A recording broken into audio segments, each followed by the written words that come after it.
بسم اللہ الرحمن الرحیم. ناظرین میں ہوں ملک طاہر. آج بات کریں گے ملک کی موجودہ سیاسی صورتحال پر. ایک تو پاکستان میں قدرتی آفت نے ظلم کا پہاڑ ڈھایا ہے. بلوچستان KPK اور سندھ میں جہاں سیلاب نے تباہی مچائی ہے وہ تو ایک طرف. اس کے ساتھ ساتھ جو کئی دہائیوں سے بلکہ جب سے پاکستان اپنے وجود میں آیا تب سے یہ چیلنج کا سامنا کرنا پڑ رہا ہے مہنگائی کا. IMF کی دن بہ دن کڑی سے کڑی شرائط, اوپر سے قدرتی آفت کا سامنا. گورنمنٹ اگر ہم PTI کی بات کریں تو یہ مہنگائی کو کم کر رہی تھی, لیکن اس کے باوجود مہنگائی کا جن بوتل میں واپس جانے کا نام نہیں لے رہا. اس موضوع پر ہمارے ساتھ آج ہمارے اسٹوڈیو میں موجود ہیں مہر شہباز اکرم اور ڈاکٹر خالد سلیم صاحب. ان سے ہم بات کرتے ہوئے جاننے کی کوشش کرتے ہیں کہ موجودہ سیاسی صورتحال پر کیا کہیں گے. کیا IMF سے ڈیل کرنا پاکستان کے حق میں ہے یا کہ IMF مزید جو ہے وہ پاکستان میں مہنگائی کے طوفان کو برپا کرنے کے لیے دستک دے رہا ہے؟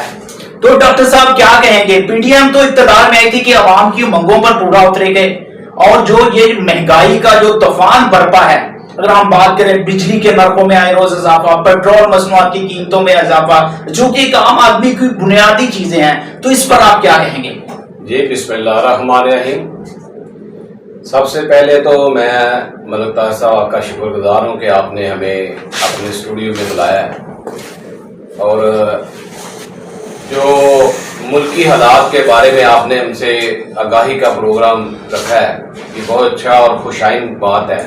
اور آپ کے جو ARA نیوز ہے اس پہ آپ نے ہمیں مدعو کیا ہے, تھینک یو سر. سب سے پہلے تو میں آپ لوگوں کو اور اپنے ناظرین کو بتاتا چلوں کہ ہمارے بزرگوں میں جو آج سے 40-50 سال پیچھے چل جاتے ہیں, ایک چھوٹی سی مثال دیتا ہوں. گندم کی ایک بوری ہوتی تھی, وہ مارکیٹ میں فروخت کرتے تھے تو اس کپڑے لے لیتے تھے, سوٹ جس کو کہتے ہیں. جی بالکل بالکل. آج کل اگر اس دور کو اور اس دور کو کمپیریزن کیا جائے تو ایک گندم کی بوری اگر آپ مارکیٹ میں فروخت کریں تو وہ 2200 روپے کی ہے. جی تو 2200 روپے میں سوٹ لے سکتے ہیں. ہماری مہنگائی اتنی زیادہ طویل عرصے کا گزرنے کے بعد وہی کی وہی ہے, لیکن جو ہمارے سیاستدان ہیں, جو ہمارے بیوروکریٹس ہیں, خدا را ان کے تھوڑے سے معاملات آپس میں مل جائیں تو جو ہماری پاکستان کی عوام ہے وہ خوشحال ہو جائے گی. جیسے کہ آپ نے کہا ہے کہ IMF کا, تو ہمارے جو بیوروکریٹس ہیں, جو ہمارے سیاسی لوگ ہیں, ان کی اپنی پکڑ نہیں بھرتی تو وہ ہماری عوام کے لیے کیا سوچے. یہ بات میں اپنے سچے دل سے کہتا ہوں اور اللہ کو حاضر ناظر کہتا ہوں کر کے کہ جب تک میں نے آپ کو ایک مثال دیا وہ گندم کی بوری کی. جی بالکل. آپ اور اس وقت آج سے 40 سال پرانی وہی بات اور آج کی وہی بات ہے. جیسے کہ ہمارے نفسا نفسی کا دور چل رہا ہے, ہر ایک دوسرے انسان سے بڑھ کر اوپر جانا چاہ رہا ہے.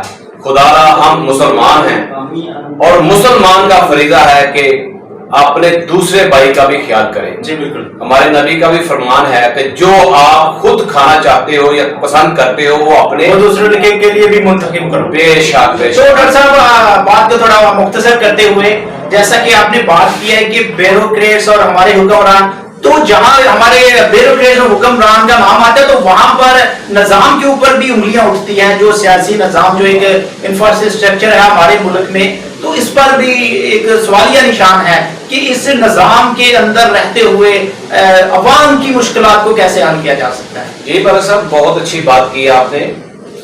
یہ ایک بہت اچھا اور بڑا توجہ طلب سوال ہے. جیسا کہ ہم مسلمان ہیں, ہم قرآن سے دوری, دین سے دوری, نماز سے دوری, حقوق سے دوری, اپنا والدین کے فرض سے دوری, یہ میں نے 5 چیزیں آپ کو بنائی ہیں.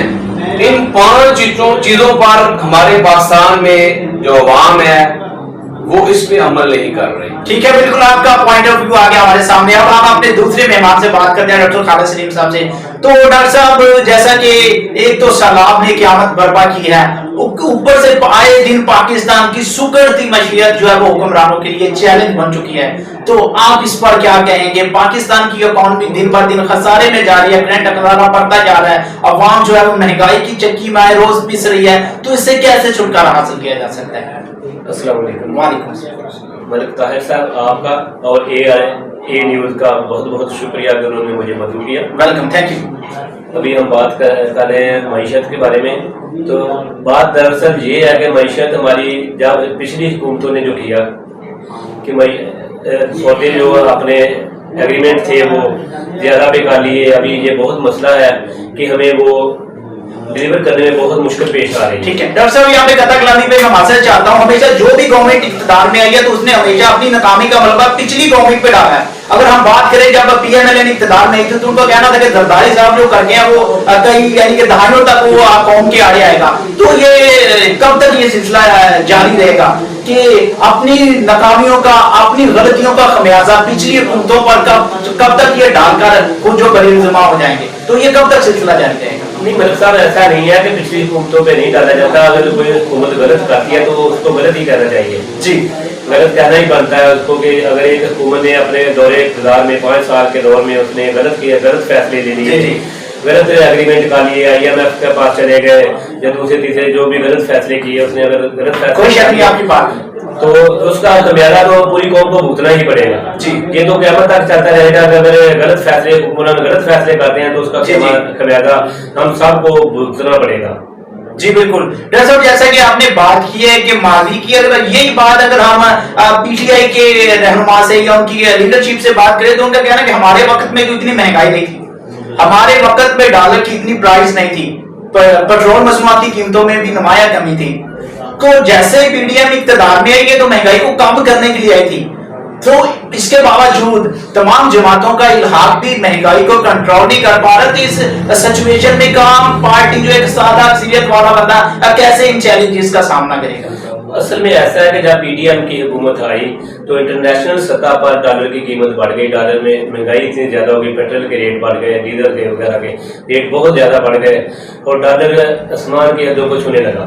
جی, اس کی اسی وجہ سے پاکستان میں مہنگائی ہو رہی ہے. باقی ویسے پاکستان میں مہنگائی کوئی نہیں ہے.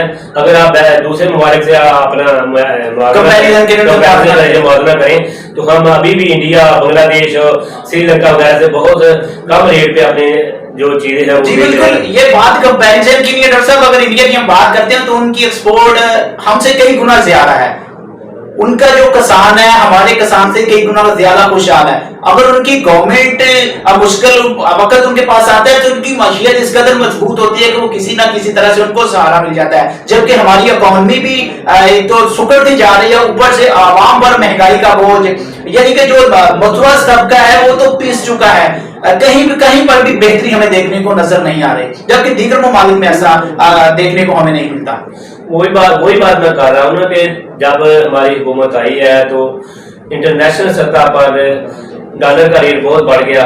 میں معذرت چاہتا ہوں, جب ہم پی ٹی آئی کی اقتدار تھا تو مفتہ اسماعیل اور دیگر پی ایم ایل این کے وزراء کی جو ہم پریس کانفرنس دیکھتے تو ان کا یہ کہنا تھا کہ مہنگائی صرف عمران خان کی وجہ سے. اس وقت تو انٹرنیشنل مہنگائی کی بات ہی نہیں ہو رہی تھی. تو جب یہ اقتدار میں ہے تو ان کو پتہ چل گیا کہ یہ انٹرنیشنل ایشو ہے, جبکہ خان صاحب کے موقف کو ہم مضبوط کر رہے ہیں خود یہ بات کر کے کہ یہ اس میں کسی حکومت کا کوئی دوش نہیں بلکہ یہ انٹرنیشنل مہنگائی ہے. اس سے آپ کا بیانیہ کمزور نہیں ہوگا. نہیں دیکھیں, جب خان صاحب کی حکومت آئی تھی تو وہ آئل کا ریٹ تقریباً 94 ڈالر فی بیرل تھا. اور اس وقت تقریباً 140-50 روپے راؤنڈ اباؤٹ جا رہا ہے. تو خان صاحب نے تو یہ مصنوعی مہنگائی پیدا کی تھی, لیکن جب ہماری حکومت آئی ہے تو ہم نے انشاءاللہ پوری کوشش کر رہے ہیں کہ ہم اپنی حکومت کو صحیح طریقے سے انجام دیں اور مہنگائی کو کم کریں. جب تک انٹرنیشنل مارکیٹ میں ڈالر کا ریٹ کم نہیں ہوتا یہ مہنگائی ختم نہیں ہو سکتی. تو کیسے ہاتھ پہ آدھرے سے تو وہ ڈرنے سے تو وہ حل نہیں ہو جائے گا. جب تک ہماری درآمدات اور برآمدات میں اضافہ نہیں ہوگا تب تک جو ہے وہ ڈالر جو ہے نیچے نہیں آنے والا. تو بات کو مختصر کرتے ہوئے مزید ڈاکٹر صاحب سے پاس جانے سے پہلے آپ سے ایک سوال کہ